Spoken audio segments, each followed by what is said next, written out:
হতে হবে। আমি রাস্তা দিয়ে হাঁটলাম, হরে কৃষ্ণ দাদা বালা শুনি ওই বালাসি, এই যে নামে কাটা হলো। রাধারানী নাম জপ করতেন, এই যে ডাকিয়া নাম জপ করা হয় না, এটা কোনো কলঙ্কের কথা? হরিনাম নেওয়া কোনো কলঙ্কের বিষয়টা? এটাগুলো গোপনে কেন, আদারের ভিতরে কেন? এটার কারণ কি? আমি মালাটালা জপি না দাদা, আমি এত সাধু না। আবার অনেক কি বলেই স্বামী আসলে সাধু না, মালা জপ করতে পারি না, সময় নাই, 24 ঘন্টা কীর্তনেই থাকি। তবে আদারের ভিতরে লুকিয়ে কেন জপতে হয়? রাধারানী বলছে, আমি যখন আমার কাছ থেকে মালা জপটা প্রচার হলো, আমি যেদিন মালা জপ করেছিলাম, আমার সাথে অষ্ট সখীগণ ছিলে, তারা বলছে কৃষ্ণ তোমারে ধরা দিবে, তুই 160টা ফুল তুলে তুই ঘরে বসে কৃষ্ণ নাম জপ কর, দেখবি নামের শক্তিতেই প্রেমডুরিতে যখন টান দিবে কৃষ্ণ তোর কাছে এসে ধরা দিবে। কিন্তু তার ঘরে ছিল শাশুড়ি ননদী বাদী, কিন্তু ওনার স্বামী ছিল বাদী, স্বামী ছিল কালী ভক্ত, শাশুড়ি ননদী ছিল রাম ভক্ত, ওরা কৃষ্ণ নাম নিতে বাধা দিত। তাই তিনি বলছে, আমি যদি 8টা মালা জপ করি বা 108টা মালা গেতে জপ করি, আমার ননদিনী যে চালাক এসেই বলবে, এই তুই কি বলিস, কি বলিস, কৃষ্ণ কৃষ্ণ কি ওই নন্দরানীর কালো ছেলের নাম লইছস, এইভাবে বলবো। তাহলে কি করতে পারি? আমি এমনভাবে জপ করব যেন কাল ননদিনী না দেখে, আর দেখলে আমার প্রশ্ন করবে, হয়তো নামের মধ্যে আমার ব্যাঘাত হতে পারে, বল সৃষ্টি হয়ে যাবে। তাই তিনি আঁচল দিয়া ঢাকিয়ে গোপনে জপ করেছিল, ওই আদারের ভিতরে গেল। বলছে এমনভাবে নাম জপ করতে হবে যেন কাল ননদিনী না দেখে, এমনভাবে জপবে ননদিনী যেন না দেখে, ননদ দেখলেই তোমারে প্রশ্ন করবে। আচ্ছা, তাহলে হরে কৃষ্ণ বলে কাঁদতেছে, মনে নিবজ্জিত হয়ে চোখে জল ছাড়ছে আর কাঁদতেছে, কীর্তন করছে মহাপ্রভু নিকে সঙ্গে নিয়ে বাহার বাড়িতে। সারা দিন গেল, রাত গেল, পরের দিন কীর্তন সমাপ্ত হলো। আমি সংক্ষিপ্ত করে নেই, কীর্তন সমাপ্ত হয়ে গেল। মহাপ্রভু কীর্তনের যাবার একটু আগে বলছে, একটু প্রসাদ পেয়ে সবাই চলে যাব। মহাপ্রভু এইভাবে সারি সারি হয়ে ভক্ত বৈষ্ণবকে নিয়ে প্রসাদ খেতে বসছে। মহাপ্রভু যাবার একটু আগে কীর্তন শেষ করে, আর শিবাস সামনে দাঁড়িয়ে আছে, সবাইকে প্রসাদ দিবে। যাবার একটু আগে সারি সারি হয়ে প্রসাদ খেতে বসিয়া শিবাসকে ডেকে বলছে, শিবাস শিবাস, ও শিবাস রে, আমার মনে হঠাৎ করে একটা কথা জেগেছে, আমি তোমাকে না বলে পারছি না। শিবাস, তুমি সত্য কথা বলবে। কি কথা প্রভু? বলে, এই কীর্তনে দাতা হচ্ছ তুমি, তুমি দান করেছ। তখন আঙ্গিনা শিবাসের নামে ছিল না, তখন মহাপ্রভুর অধীনেই ছিল। ওই দিন শিবাস কীর্তন শেষ করে মহাপ্রভু বলছে, একটা সত্য কথা বলো শিবাস। কি কথা প্রভু? তুমি কাল থেকে কীর্তন করছো, কীর্তন সমাপ্ত হলো, আমি প্রসাদকে এখন চলে যাব, কিন্তু আমি সমস্ত ভক্ত বৈষ্ণবকে দেখতেছি, তারা সারি সারি হয়ে প্রসাদ খেতে বসছে, আমি সকলকে দেখতেছি। কিন্তু শিবাস, আমি শুনেছি তোমার একজন স্ত্রী আছে, ঠিক তো? বলে, আছে প্রভু। তোমার একটা পুত্র আছে? আছে প্রভু। আমি সবাইকে দেখতেছি প্রসাদ খেতে বসছে, তুমি সত্য করে বলো, তোমার স্ত্রী আর তোমার ছেলেকে কেন দেখি না শিবাস? বলো শিবাস, বলো তোমার স্ত্রী আর তোমার পুত্র কোথায়, তাদেরকে কেন আমি দেখি না? আমি তো চলে যাব। যখন বলছে তোমার স্ত্রী আর তোমার পুত্র কোথায়, তখন শিবাস মহাপ্রভুর চরণে পড়িয়া দুলাই লুটিয়া হা কৃষ্ণ বলে, ও শ্রীবাস রে, ও শ্রীবাস রে,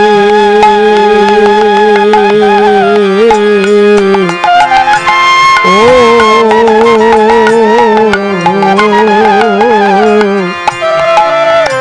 শ্রীবাস রে। কাঁদিতে কাঁদিতে হরিনামে যদি মন না গলে তাহলে হবে না। একটা গানের পদে আছে, হরি হরি বলতে যাহার আসে নয়ন জল রে, মনের ময়লা কেটে যায় রে, ও মানুষ রে, সে হয় রে নির্মল। ও হরি বলতে যাহার আসে নয়ন জল,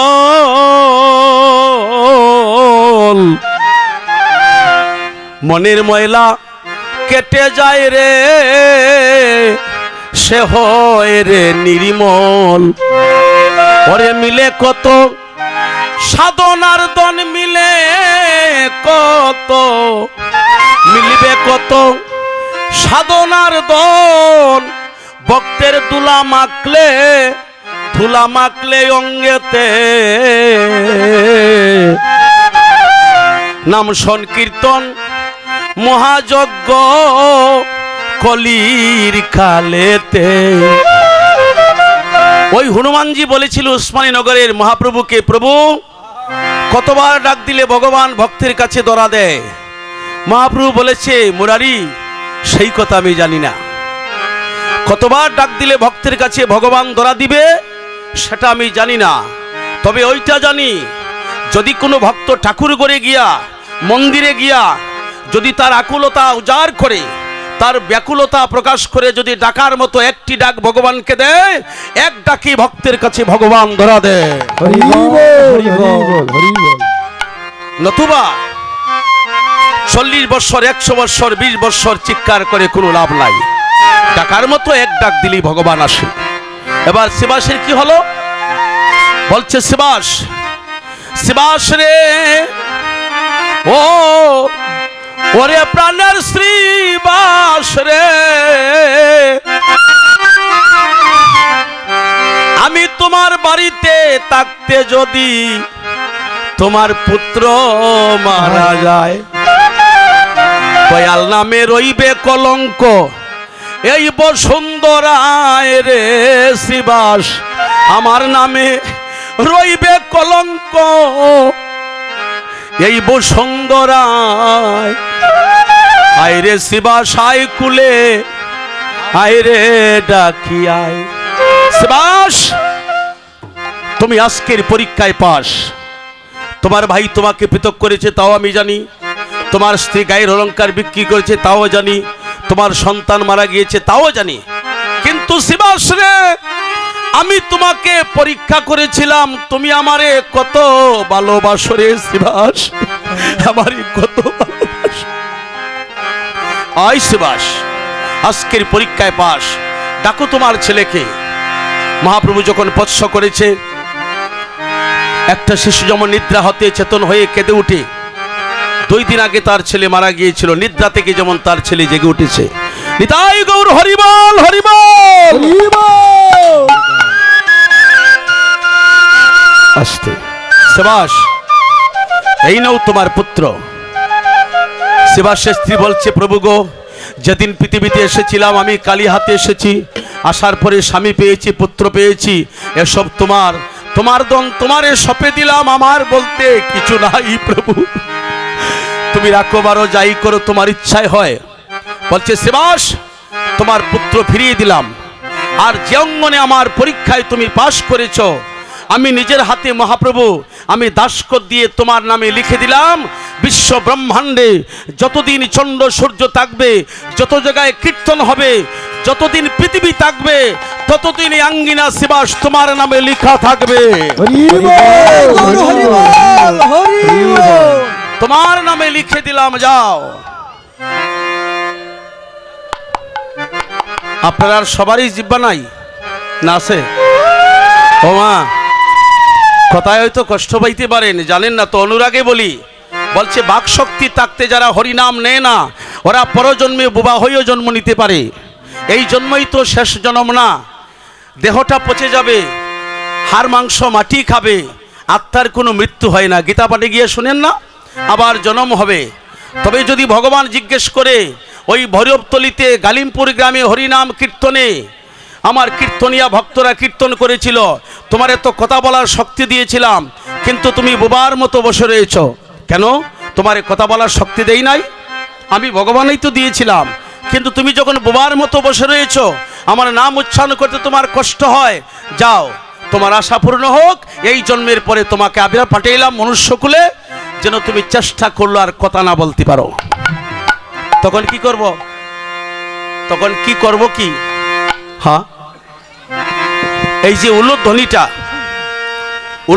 এটুই মধুর। কালকে আমি বলেছিলাম একবার, একজন ভক্ত যদি হরিধ্বনি করে, এই সময় যদি একজন নারী পাশে থাকে, সে উলুধ্বনি দিতে হয়। উলুধ্বনি দিলে কি হবে? একসাথে আপনারা দুইজনে নাম নিতে পারবেন। দুইজন কারা? উ শব্দে হয় রাধা, লু শব্দে হয় কৃষ্ণ। উলু তো দুই অক্ষরে, উ আর লু, উলু। এই উলুধ্বনি করলে উ শব্দ উচ্চারণ হলে রাধারানী নাম উচ্চারণ হয়, আর লু শব্দ উচ্চারণ হলে কৃষ্ণ নাম উচ্চারণ হয়।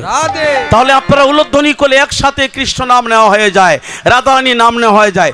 জুড়ে যারা কীর্তন শুনে একটা উলুধ্বনি, জয় জয় সচিনন্দন গৌর হরি প্রেমানন্দে হরি হরি বল, হরি বল, হরি বল, হরি হরি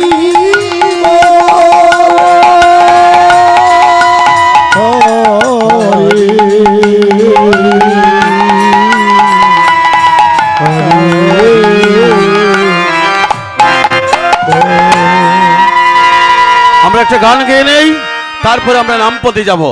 আহা হা হায়, কিন্তু মোবাইল পাইছেন না? এটা পাইছেন আপনি? আপনি পাইছেন? এটা কেউ হারাইছে? কি দেখাচ্ছেন না আমার এবারে? কিছু দেখাচ্ছেন তো? আমি সবাই একটা গান গেয়ে নেব করতালির মাধ্যমে। হরিবল। ওরে রাই কোম্পানি জংশন হইল,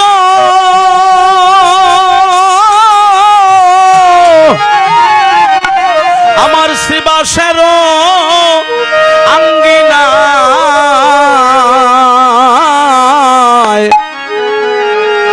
লাগলো রে ছয় তন্নের গাড়ি, আমার সোনার নদিয়ায়। যেখানে আছে ওইখানে গানটা গাই নাকি? শিবার সঙ্গে যখন পেলাম ওই গানটা, আমি নামযজ্ঞের সুযোগ বেশি পাই না, বহুদিন পরে নামযজ্ঞতে দাঁড়িয়েছি। হরিবল। মনের থেকে কথাগুলো বলছি, আপনারা শুধু নীরব হয়ে শুনবেন, আর একটু করতালি দিলে হাতটা শুদ্ধ হয়ে গেল আপনার। হরিবল। বন্ধুরা যারা এমনি আছেন, এমনি যারা আছেন তা হাত খুলুন। ওই যে দাদা হাতের বান্ডা খুলে দিন। এই যে এমনি যারা, এই তো বলছেন করতালি। রাই কোম্পানি জংশন হইল, রাই কোম্পানি, রাই কোম্পানি জংশন হইল, শিবাসের আঙ্গিনায় হাইলো রে চল প্রেমের গাড়ি সোনার হরি বল, হরি বল, হরি বল। হাইলো রে চল প্রেমের গাড়ি সোনার নদিয়া রে। দেবইয়া আমার শ্রীয়দ্বৈত ইঞ্জিনিয়ার নিত্যানন্দ টিকেট গো মাস্টার। আমার শ্রীয়দ্বৈত ইঞ্জিনিয়ার নিত্যানন্দ টিকেট গো মাস্টার। ওই আমার শ্রীয়দ্বৈত ইঞ্জিনিয়ার নিত্যানন্দ টিকেট গো মাস্টার।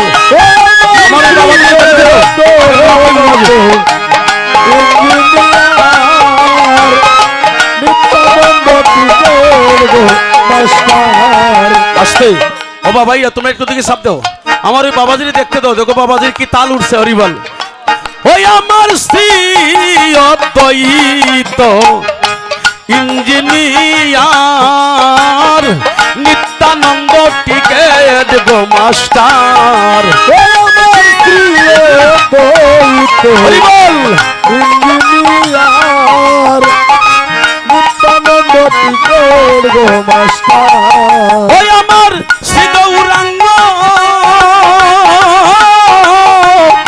শ্রী গৌরাঙ্গ হইয়া রে ড্রাইভার, সেই গাড়ি চালায় আমার গৌরাঙ্গ, ও গৌরাঙ্গ হইয়া রে ড্রাইভার, সেই গাড়ি চালায়। ওই আমার শ্রী গৌরাঙ্গ, শ্রী গৌরাঙ্গ হইয়া রে ড্রাইভার, সেই গাড়ি চালায় আমার। ও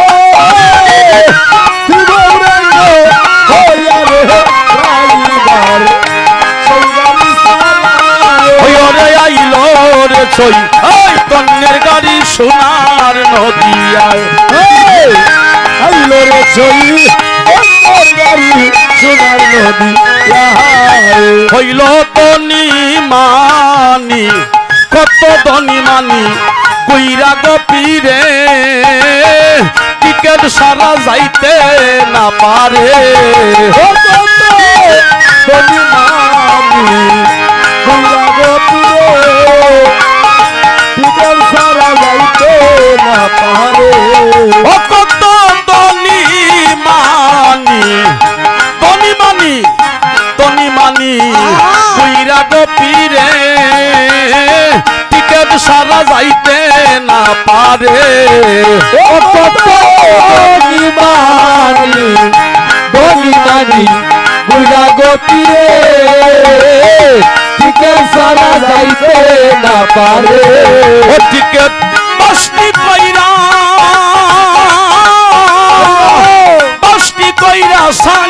সানি কইরা দে রামানন্দ রায় রে টিকেট